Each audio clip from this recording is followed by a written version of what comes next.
Tonight, I want to share with you a profound spiritual mystery that governs relevance. A mystery that influences the continuity of the lives of men. It's a secret that enables people to maintain significance and respect across many generations.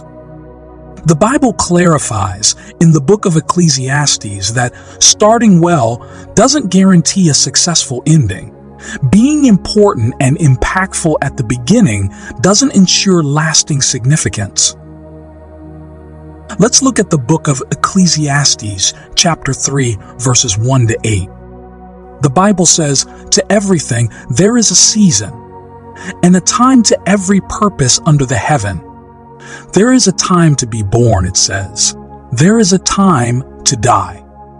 There is a time to plant. There is a time to pluck of that which is planted. There is a time to kill. There is a time to heal. There is a time to break down. There is a time to build up." Verse 4. "There is a time to weep. There is a time to laugh. There is a time to mourn. There is a time to dance. There is a time to cast away stones, and there is a time to gather stones together. There is a time to embrace, and there is a time to refrain from embracing. There is a time to get, and there is a time to lose. There is a time to keep, and there is a time to cast away. There is a time to render, and there is a time to sow. There is a time to keep silence, and there is a time to speak." The last verse. "There is a time to love, and there is a time to hate. There is a time for war, and there is a time of peace." Beloved, can you spot the recurring word in each sentence? Time. Everything changes, but time remains constant.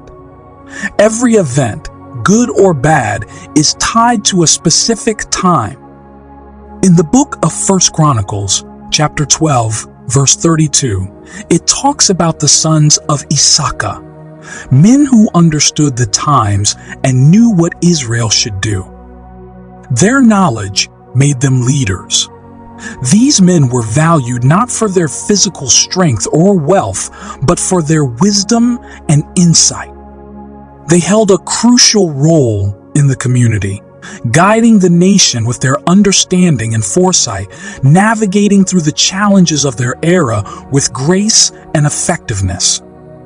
So, what does it all mean for us? It means we need to be like the sons of Issachar. We too are called to discern the times we live in, to grasp the rhythms of our era, and to respond with wisdom. In a world inundated with information and changes, our ability to perceive the underlying currents, to distinguish between the ephemeral and the enduring, becomes our greatest asset. Like the sons of Issachar, our role is not merely to exist in our generation, but to contribute meaningfully, to navigate its complexities with wisdom, and to lead in areas where we are called. The book of Psalm, chapter 90, verse 12 tells us to keep track of our days to become wiser. It means we should pay attention to how we live, be smart in our choices, and make the best of every moment and stage of our lives. Yet, still, as we grow and take charge, there are times we need to wait. These moments test us, but also give us comfort, teaching us to be patient and have faith. During these times, we see what our faith is really made of, and it becomes stronger. Every person goes through different stages in life. Imagine these stages as seasons. First, there's a time when we start new things, like planting seeds. Next, there's a waiting time that can be tough because we're looking forward to seeing the results. And finally, There's the time when we see the outcome of our hard work, just like when plants grow from the seeds we sowed. The waiting time can be the hardest. We can get impatient and start to question if our hard work will ever pay off or if we are ever going to see the results we're hoping for. It's natural to have these doubts, but it's also important to remember that good things take time.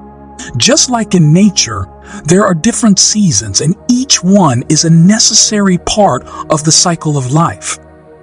You see, each season has its own purpose and its length.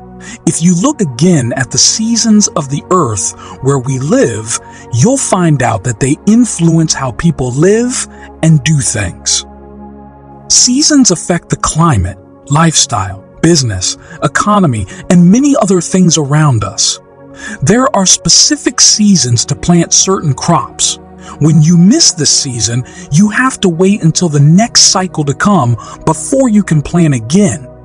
When you fail to plant at that time, you won't have anything to harvest during the harvest season.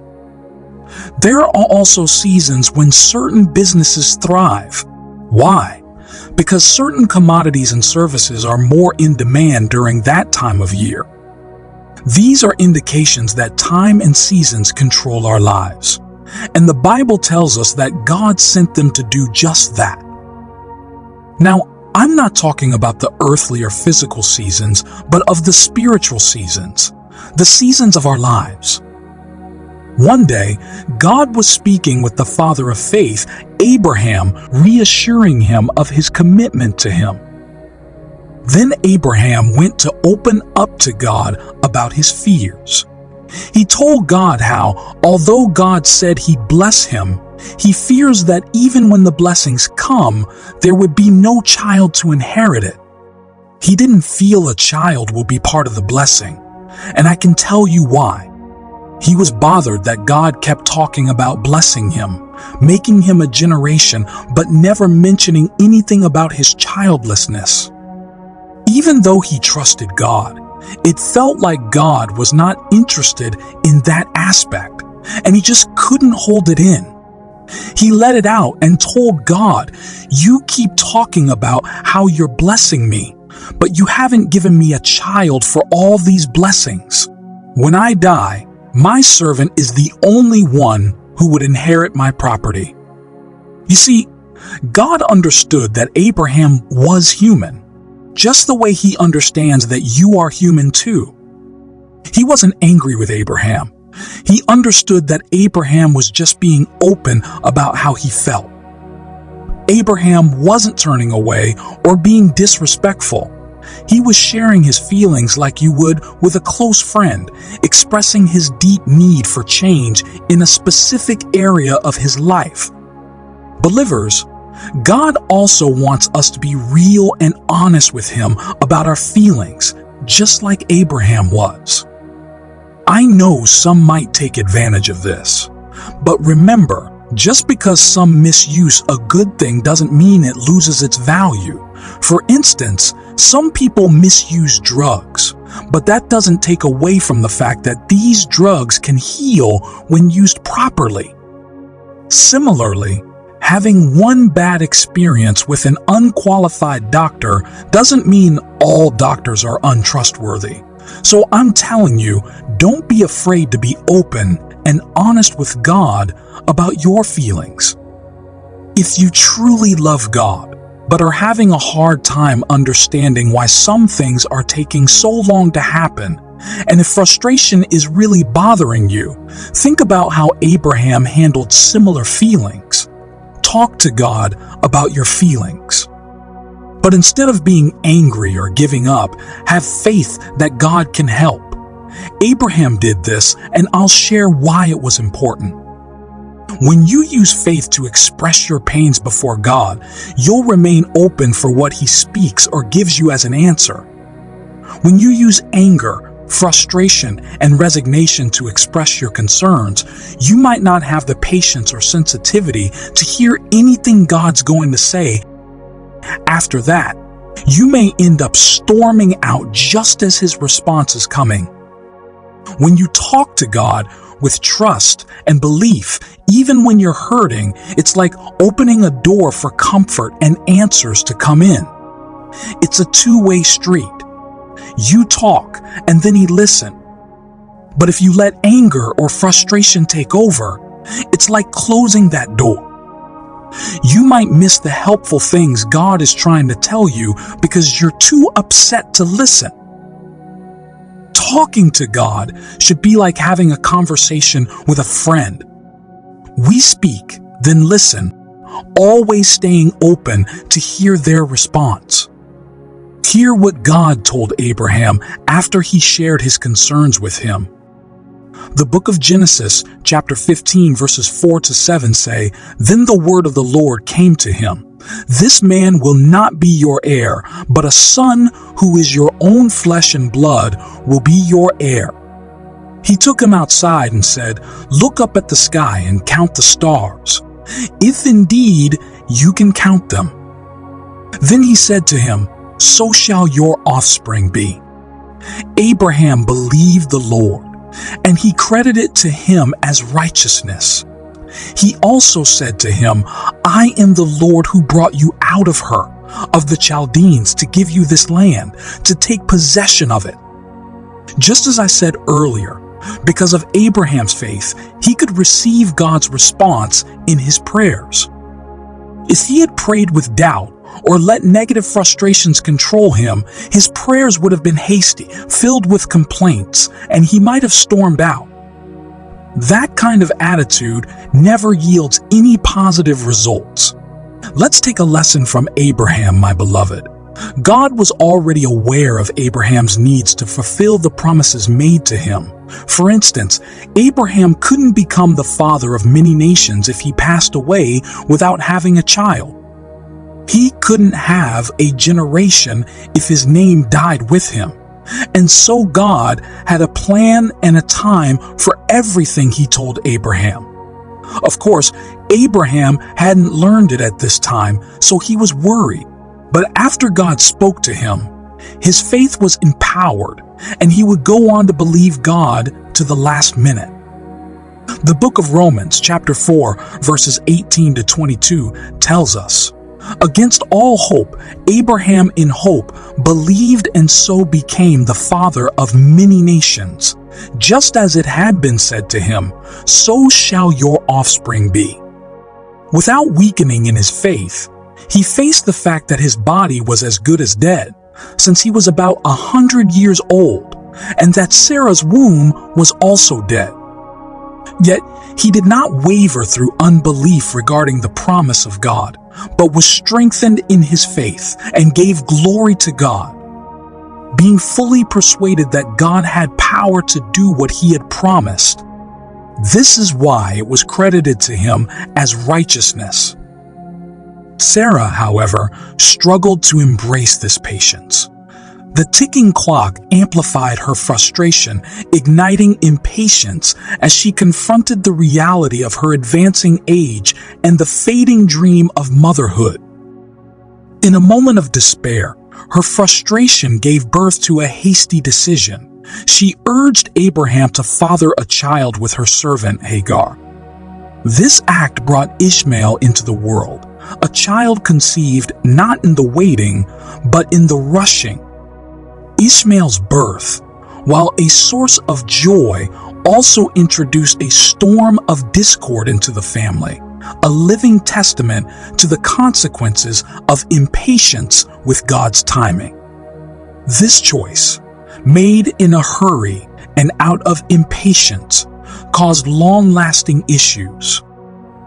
The peaceful family life they once enjoyed was disrupted and tensions rose.